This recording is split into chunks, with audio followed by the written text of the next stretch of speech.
Hello, everybody. I'm going to try to do a brief summary of the things that we talked about on Sunday that were really consequential. Please look down on my YouTube channel and see all of the videos that I put out that were anywhere from 5 to 10 minutes long leading into Sunday, as well as the previous UTC seminar, which was broken into 3 parts. If you did not listen to them, it's very hard to frame the things that I'm talking about without the prerequisite knowledge, to get this, to truly get it. So I'll talk about it, and then you may or may not agree with it. But if you have all of the information, it's much easier to get on board with the significance of what I'm talking about here, and that's really what it comes down to. Unless people really understand the why, right? When I say what to do and how to do it, it's very hard for anybody to create any type of sense of urgency without the why.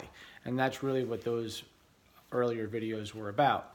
And part of my argument in the clips that you guys saw from this past Sunday, the seminar was about 90 minutes. I put out maybe 30 minutes worth of the seminar.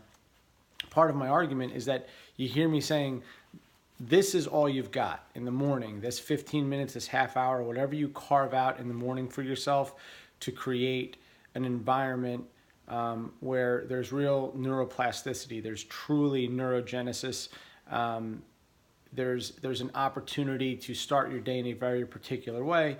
The reason why I'm saying that was already covered in previous seminars. You may be saying, what do you mean this is the only time to do this? It's under the context of how we use our minds and our bodies every day in very particular habitual ways. And this is well-founded and well talked about, and I wrote an entire book about it. Some of you have read it and given me outstanding feedback. But by the end of the book, you're all certainly on board with what I'm talking about, and even shocked to learn many of the things that are spoken about in that book. So the sense of urgency that I'm describing in the morning is more significant than you can wrap your mind around it unless you really put the time into trying to understand it, which most people do not. So the information that I covered on Sunday had to do with how I wake up in the morning. Now, I want to be very specific because I was not clear on this. I am not saying this is how you should start your day. I'm making a framework on how I start my day. More importantly, I'm explaining how I start my day and why. How I start my day and why. The most important reason that I'm starting my day this way is, number one, I know I need it.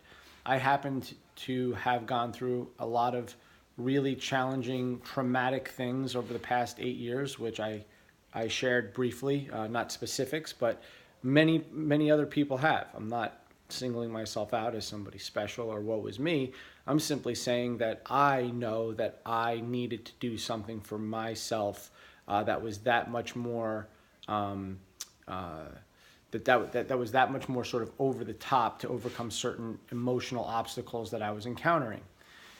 These practices that I'm talking about, I was introduced in my late teens and really didn't have the sense of urgency to do them until I was about 35 years old. And then I started to realize how important these things actually are.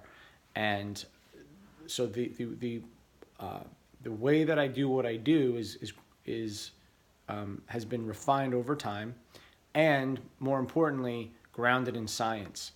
So you're going to hear the things that I'm doing have a very particular order, a very particular reason, and they're all grounded in getting the net result that I want in the least amount of time.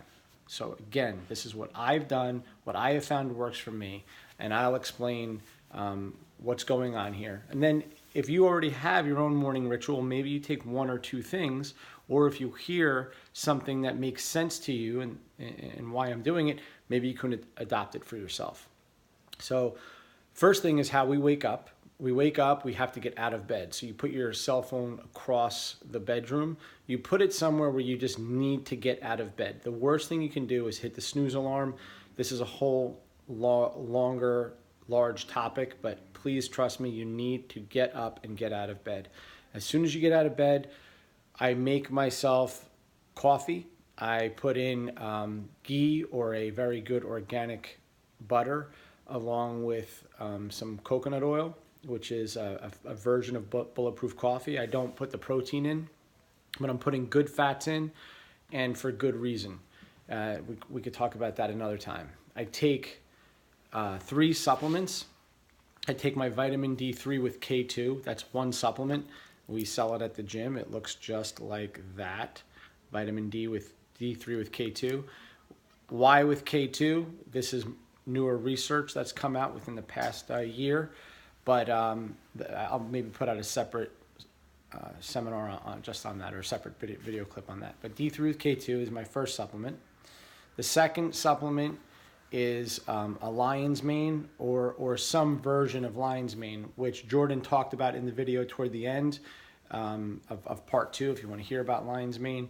But it's essentially a supplement that helps create neurogenesis, which is the creation of new neurons in the brain. We know that this can happen. If you talked about this 25 years ago, people would say you're crazy, but we know that this can happen. Why are we taking that now? Because we're about to engage in a practice for the next 30 minutes. So that is the time where the growth of new neurons is an opportune time that while these neurons are being generated, and as we get into a neuroplastic state of mind and learning is done, brain drive neurotropic factor and all these things are being engaged, this is an opportunity to take a supplement like this. And the third supplement for a similar reason is niacin. Again, not the no flush. The biggest thing that you need to pay attention to here, I'm going to stomp my feet. You will flush. If you just take regular niacin, you will flush. I want you to flush. You will be uncomfortable, likely, especially in the beginning, with as little as 100 milligrams. You will probably feel itchy and red. The reason why we want to take the niacin with the no flush, first of all, not the no flush, just regular niacin, is we want to increase blood flow, which niacin does. I went into in detail in the seminar that people who are depressed, we know that they have a smaller hippocampus, and the way that we can start to increase the size of a hippocampus, is to increase blood flow to the brain. In general, depression is the slowing down of the brain. So one way we can mitigate this problem is to put more blood flow there, and niacin is a great way to do it. The second thing is, and again, I'm not going to go into everything about niacin. It's actually in the UTC manual. You can read Abram Hoffer's work, but niacin does a lot of things. We've talked about in the past about regulating LDL and raising HDL. It also has incredible benefits for particular psychiatric disorders. But at the end of the day, niacin is an incredible supplement with a lot of benefits, but we also want to just feel the flush. We're trying to create association when we breathe and when we meditate, and I'll talk about that a little bit more in a moment. But we want to have a feeling in our body, and that feeling of the niacin flush is part of what we're going to associate with our morning ritual, and I'll explain why this makes sense in a moment. When we're done taking our supplements, I just take a little bit. I just swallow the D3, the lion's mane, and the niacin with just however much coffee I need to drink. That might be as little as 3 or 4 ounces. I would not sit there and drink 12 ounces of coffee. Don't put a whole lot of liquid into your stomach. These 3 supplements will digest well together. Vitamin D3 is a fat-soluble vitamin, so taking it with a little bit of fat in your coffee makes sense. Then I explain, you can go off, you can shave, and just shower. I like to start off with a hot shower, finish cold. While I'm in the hot shower, I like to exfoliate. Exfoliating the skin makes your skin you get a hyper awareness of your body, right, by exfoliating. And this is part of what we want to do. So now at this point, the niacin, the hot water, we're increasing heat, we're increasing blood flow. Then, and the exfoliation, we're really feeling this on our skin. We're exaggerating our sensory experience. We finish off with at least 30 seconds of very, very cold water, as cold as you can stand it on your face. This is vagal nerve stimulation. We won't go into all these things that I'm describing because it's just, again, too much information, too short period of time. But again, we run seminars so that people can ask questions and I can go into specifics. So cold water on your face, get out, dry off. From here, we're going to do a little bit of stretching work. It's only going to be about 2 or 3 minutes. You're just going to stretch your neck in ways that I showed in the seminar. And you're going to do some reaching patterns, overhead and sort of hip hinging patterns. The reasons we explained in the seminar are for to open up your cervical spine, your thoracic spine, and your lumbar spine. Why do this? Because there's muscles that attach to the bottom of your diaphragm, psoas attaches to the bottom of your diaphragm. We would like these things to be looser. We would like our spine to be more open and nimble when we sit to meditate and breathe. From here, we will do our breathing patterns, which I described, and we actually did in the seminar. We did 3 or 4 rounds of very specific breathing work, and everybody that finished felt like, wow, that was amazing. A couple people felt a little unusual afterwards, and that's also totally normal. But you don't have to make a huge investment in time to do this. From here, you can sit and do your meditation work or your guided meditation. 10 minutes is plenty. There are certain apps that I really like, or you can just do mantra japa, which is just the repetition of a mantra. And these are larger conversations. We did 8 seminars just on meditation. We did 8 90-minute seminars just on meditation a couple summers ago. And those who attended continue to tell me all of the benefits that they received from doing that. It's just a huge topic, but it doesn't have to be a complicated thing, right? I could recommend to you to do these things, to start here and then ask questions. It's all about getting started. I can recommend a couple of apps to you, but once all is said and done, we're talking about 30 minutes of work. So those are the specifics. Now, you may say, well, so what do you mean by the niacin and association? Well, here's the thing.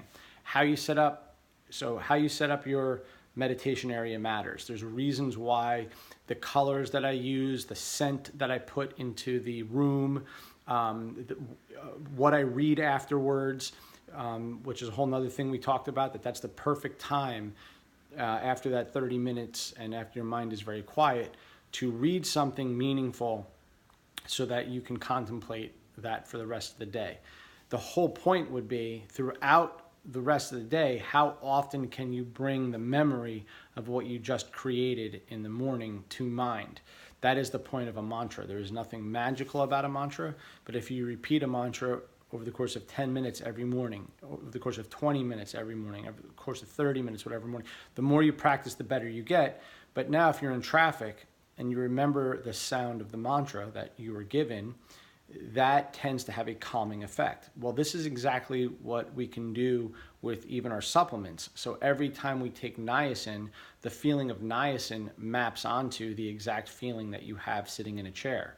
And we really went into detail about how we can create as much association as possible between smells, colors, textures. Even the taste of your coffee can map onto the remembering this experience in the morning. So I think all of that makes just intellectual sense, right? This is not a big belief system that I'm putting out here that you don't have to reach for a matter of faith here. This is a function of just simply using your senses to create a memory in your brain so that you have an opportunity to have a state of mind that's more desirable throughout the day.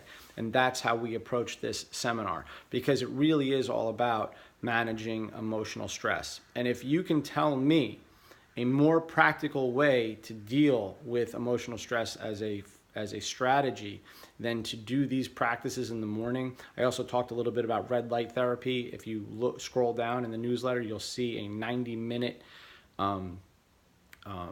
conversation about with a researcher from Harvard University who's published, I believe, 400 papers on the topic. So again, it's just about taking as many things as possible into as short a period of time as possible for your benefit, to find a way to do it for yourself. So again, everything that I'm doing, it has a reason. Everything I'm doing, it's grounded in science.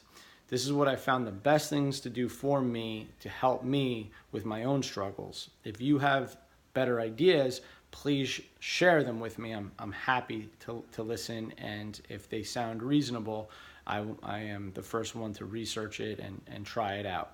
But thank you for your time. I appreciate it, everybody. Have a great day.